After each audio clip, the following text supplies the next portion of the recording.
హామీలు నమ్మినందుకు నిండా మునిగిపోయాం. అభివృద్ధిలో జిల్లా అధోగతికి పడిపోయింది. ఎన్నికలకు ముందు ముఖ్యమంత్రి ఇచ్చినవన్నీ దొంగ హామీలను తేలిపోయింది. ఇది చంద్రబాబు పాలనపై నెల్లూరు జిల్లా ప్రజానీకం మనోగతం. 2 ఏళ్ల పాలనలో ఇచ్చిన హామీలు ఎంత మేరకు అమలు చేశారు? హామీల అమలుపై నెల్లూరు జిల్లా ప్రజలు ఏమంటున్నారు?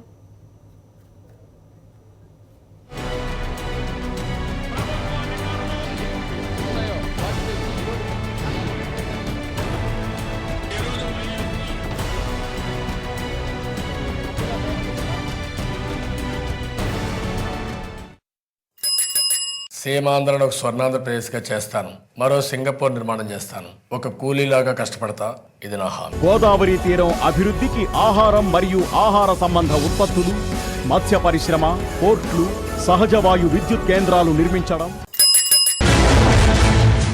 రైతు రుణాలు కూడా చెప్పాను తమ్ముళ్ళు, రైతు రుణాలు కూడా మాఫీ చేసే బాధ్యత తెలుగుదేశం పార్టీ తీసుకుంటామని చెప్పాను. మీరు తీసుకున్న పూర్తిగా మాఫీ చేసే బాధ్యత తెలుగుదేశం పార్టీ తీసుకుంటాం. బాబు 2 ఏళ్ల పాలనలో తమకేమీ వరగలేదంటున్నారు శ్రీ పొట్టి శ్రీరాములు నెల్లూరు జిల్లా వాసులు. ఎన్నికల సమయంలో జిల్లా అభివృద్ధి కోసం ఎన్నో ప్రత్యేక వరాలు కురిపించారు చంద్రబాబు.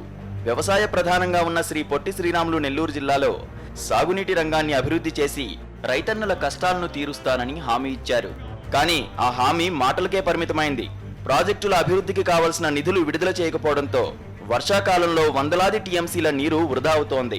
రైతులకి ఏ ఒక్క న్యాయం జరగని పరిస్థితి ఉంది. సాగునీరుకు కానీ త్రాగునీరుకు కానీ జిల్లాలో చాలా ఇబ్బందులు పడుతున్నాం. పేపర్ల మీద ఏదన్నా ఇదిగో ఈరోజు ఇది వస్తున్నాం ఈ జిల్లాకి అన్నారు. ఈ జిల్లా రైతాంగానికి సంబంధించి ఒక్క పని జరిగిందా? గుండెలు మించి చేసుకొని చెప్పాల్సిన పరిస్థితి. చంద్రబాబు 2 ఏళ్ల పాలనలో తమకు ఎలాంటి లబ్ధి చేకూరలేదంటున్నారు రైతన్నలు. రుణాలన్నీ మాఫీ చేస్తానన్నారే కానీ అవి మాఫీ అయిన దాఖలాలు లేవంటున్నారు అన్నదాతలు. మాకు ఎటువంటి రెస్పాన్సిబిలిటీ ఏం లేదు. కానీ చంద్రబాబు నాయుడు గారు పత్తిపాటి పుల్లారావు వ్యవసాయ శాఖ మంత్రి గారు 5 విడతలుగా రుణమాఫీ చేస్తాను, 3వ విడత కూడా చేసామని మన ఇటీవల పేపర్లో ప్రకటించారు. ఇవన్నీ కూడా ఈ పేపర్ ప్రకటనలకు పరిమితాలు అవుతున్నాయి. కానీ రైతులకు మాత్రం ఇటువంటి రుణమాఫీ మటుకు అందట్లేదు. కాబట్టి మాకు అసలు రుణమాఫీ 1 రూపాయి కూడా పోవట్లేదు. చంద్రబాబు పబ్బం గడుపుకునేందుకే రుణమాఫీ హామీ ఇచ్చారు కానీ అమలు చేయడానికి కాదంటున్నారు రైతులు. చంద్రబాబు నాయుడు గారు వచ్చేసి రుణమాఫీ మేనిఫెస్టో ఉండే తర్వాత గడుదురులేండి అని చెప్పి పంపించారు. ఇది వరకు ఎప్పుడు కూడా ఇంత వడ్డీ భారం అనేది మేము ఎప్పుడూ మోయలేదు. రుణమాఫీతో మేము కట్టడం లేట్ అయిన దానివల్ల మాకు వచ్చేసి నేను 3,000 వడ్డీ కడితే సరిపోయేదానికి 18,600 నా దగ్గర వడ్డీ కూడా వసూలు చేశారు. కాబట్టి మాకు ఈ చంద్రబాబు నాయుడు రుణమాఫీ అనేది పెట్టి అతను ఏదో పని గడుపుకొని పబ్బం గడుపుకున్నట్టుగానే మేనిఫెస్టో రిలీజ్ చేసాడైతే కానీ రైతులకైతే న్యాయం అంటూ జరగటం లేదు. బాబు పాలనలో పంట గిట్టుబాటు ధర కూడా పడిపోయిందని తీవ్ర ఆవేదన వ్యక్తం చేస్తున్నారు. 6 కాలం కష్టించి పండించిన పంటకు కనీస మద్దతు ధర కూడా లభించకపోతే బ్రతికేదెట్లా అని ప్రశ్నిస్తున్నారు. పండించుకొని 3 నెలల నుంచి ఇక్కడనే రాసులు పోసి పెట్టుకోవడం, మాకు ఎవడు కొనుగోలు చేసేదానికి లేదు, మాకు గోడౌన్ లేవు, ఇబ్బంది పడుతున్నాం. ప్రభుత్వం చర్యలు తీసుకొని మాకు తగిన గిట్టుబాటు ధర కల్పించాల్సిందిగా కోరుతున్నాం. నాణ్యత లేదనడం, ఇటు రేటు అమ్ముకోలేక ఇబ్బంది పడి ఆడిని పెట్టుకొని ఇట్ని చూస్తా పైన వాతావరణ పరిస్థితులు కూడా చాలా ఉధృతంగా ఉండయి. ఎవరు వీటికి ఆదుకునే శక్తి కూడా లేక మేము కూడా ఏడుచుకుంటూ కూర్చున్నాం. ఈ అప్పుల బాధతో ఆత్మహత్య చేసుకోవాలని కూడా అనుకుంటున్నా నేను మాత్రం. ఇదే పరిస్థితి కొనసాగితే చంద్రబాబు పాలన ముగిసేసరికే రైతు విప్లవాలు వచ్చే ప్రమాదం ఉందంటున్నారు నెల్లూరు జిల్లా వాసులు. ఈయన ఈ జిల్లా ప్రజల రైతాంగానికి ఆకృతికి దహనమైపోయేది ఖాయం. త్వరలో జరగబోయేటువంటి ఇంక 3 సంవత్సరాలు కొనసాగిద్దాం లేదు. రైతు విప్లవాలు వచ్చిన ఆశ్చర్యపోవాల్సిన పరిస్థితి లేదు. ఈ జిల్లాలో దారుణంగా విఫలం అయ్యారు ఈ 2 సంవత్సరాలు తెలుగుదేశం చంద్రబాబు నాయుడు.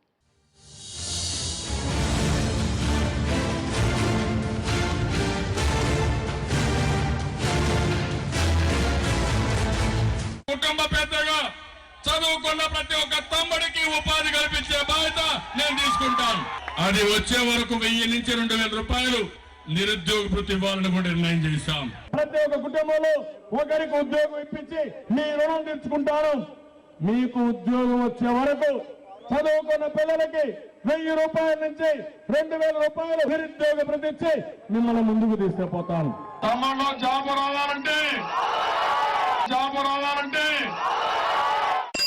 ఇంటికొక ఉద్యోగం ఇస్తాను, మీ కష్టాలు తీరుస్తాను, మీ కళలు నిజం చేస్తాను, ఇది నా హామీ. వృద్ధులందరికీ పెద్ద కొడుకులా, వికలాంగులకు అన్నగా ఉంటానన్న చంద్రబాబు తల్లిదండ్రులు లాంటి తమను పట్టించుకోవడం లేదంటున్నారు నెల్లూరు జిల్లా పెన్షన్ అర్హులు. ఎన్నికల్లో ఇచ్చిన హామీ ప్రకారం పింఛన్లు అందడం లేదని వాపోతున్నారు. ఈయనొచ్చి చంద్రబాబు నాయుడు మా బోటలు అన్యాయం చేస్తుండ్రు. ఎండిఓకి ఇచ్చా కాగితాలు మొత్తం, కలెక్టర్కి ఇచ్చా, ఇవన్నీ చేసినా కూడా ఏం రిప్లై లేదు. ఇక బాబు 2 ఏళ్ల పాలనపై అటు డ్వాక్రా మహిళల్లోనూ తీవ్ర ఆగ్రహావేశాలు వ్యక్తమవుతున్నాయి.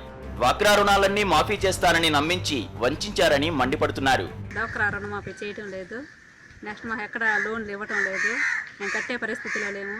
మాకు కానీ లోన్లు కానీ చేయకుండా ఉంటే రాబోయే ఎలక్షన్లో మా వాళ్ళే, ఆడవాళ్ళే, డ్వాక్రా మహిళలే అతనికి బుద్ధి చెప్తారు, అది మాత్రం ఖచ్చితం. బాబు 2 ఏళ్ల పాలనపై నెల్లూరు జిల్లా నిరుద్యోగ యువత తీవ్ర అసహనంతో ఉంది. బాబు వస్తే జాబు వస్తుందనుకుంటే ఉన్న జాబులు పోయాయని మండిపడుతున్నారు. నిరుద్యోగ భృతి ఊసే లేదని వాపోతున్నారు. ప్రతి ఇంటికి ఉద్యోగం కల్పించేటట్టు లక్షల ఉద్యోగాల్ని ఈ రాష్ట్రంలో నేను పుట్టిస్తాననేటటువంటి విధంగా వాగ్దానాలు చేశాడు. అయితే బాబు వస్తే జాబు వచ్చిందో లేదో అనేటటువంటిది మనం కొన్ని చూస్తే హౌసింగ్ కార్పొరేషన్లో 4000 మంది ఉద్యోగాల్ని తొలగించాడు.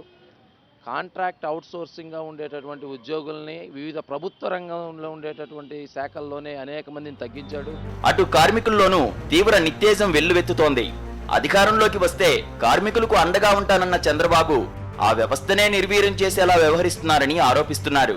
ఈరోజు కృష్ణపట్నం పోర్టులో ఏ ఒక్క కార్మిక చట్టం కూడా అమలు కావడం లేదు. అట్లాగే నెల్లూరు జిల్లాలో దాదాపు 280 మిల్లులు ఉంటే రైస్ మిల్లులు ఏ ఒక్క కార్మిక చట్టం కూడా అమలు కావడం లేదు.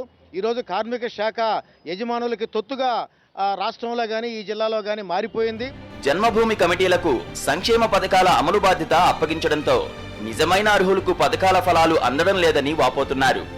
ఇతర పెన్షన్స్ కానీ, ఇళ్ళు కానీ ఇలాంటివన్నీ చూస్తే వాళ్ళ హ్యాండ్ ఓవర్ చేశారు. కానీ నిజంగా పేద ప్రజలు ఎక్కడైతే ఇబ్బంది పడుతుండారో వాళ్ళకి రేషన్ కార్డులు కానీ, లేదా పెన్షన్స్ కానీ, లేదా ఇళ్ళు కానీ ఇలాంటివి ఇచ్చే దాంట్లో ఆ కమిటీలు పెట్టినందువల్ల వాళ్ళకి అందటం లేదు. ఎన్నికల సమయంలో చంద్రబాబు ఇచ్చిన హామీల్లో ఏ ఒక్కటి అమలు కాలేదని అంటున్నారు నెల్లూరు జిల్లా ప్రజలు. రైతులకు కానీ, అట్లాగనే మహిళలకు కానీ, అట్లాగనే కార్మికులకు కానీ నిరుద్యోగ సమస్యను పరిష్కరిస్తామని యువకులకి అనేక వాగ్దానాలు చేశారు. అయితే ఏదైతే చెప్పారో వాటిల్ని ఒక్కటి కూడా నెరవేర్చే దాంట్లో ఆయన విఫలమయ్యారు. ఆ పార్టీ తరఫున ఉన్నటువంటి అందరినీ కూడా అడుగుతున్నాం. నారా చంద్రబాబు నాయుడు గారు అయితే ఎలక్షన్లో చెప్పిన హామీలు బహుశా భారతదేశంలో ఎవరు అన్ని ఉత్తుత్త హామీలు, ఎవరు ఎంత దారుణమైన హామీలు అని అంటే అసలు అది లెక్కల్లో చాలా ఘోరాతి ఘోరంగా విఫలం చెందాడు. నిజానికి నెల్లూరు జిల్లా పారిశ్రామికాభివృద్ధికి ఎంతో అనుకూలంగా ఉంటుంది. చెన్నై మహానగరానికి సమీపంలో ఉండటం, 170 కిలోమీటర్ల మేర తీర ప్రాంతం, కృష్ణపట్నం పోర్టు, జాతీయ రహదారి, రైల్వే లైన్, విస్తారంగా లక్షలాది ఎకరాల ప్రభుత్వ భూమి, వెరసి ఇవన్నీ నెల్లూరు జిల్లా అభివృద్ధికి కలిసొచ్చే పరిణామాలు. ఇవే దృష్టిలో పెట్టుకుని ఎన్నికలకు ముందు జిల్లాను పారిశ్రామిక హబ్గా మారుస్తామన్నారు చంద్రబాబు. ఎలక్షన్స్ లో గెలిచి సీఎంగా బాధ్యతలు చేపట్టిన తర్వాత కూడా ఇదే విషయాన్ని పలుమార్లు చెప్పారు. కానీ ఆ హామీలు కూడా కాగితాలకే పరిమితమయ్యాయి. ఒక్క కొత్త పరిశ్రమ కూడా ఏర్పాటు కాలేదంటున్నారు నెల్లూరు జిల్లా ప్రజానీకం. రాష్ట్రానికి ప్రత్యేక హోదా రాకపోవడంతో పారిశ్రామికవేత్తలు తమిళనాడులో పెట్టుబడులు పెట్టేందుకు ఆసక్తి చూపుతున్నారు.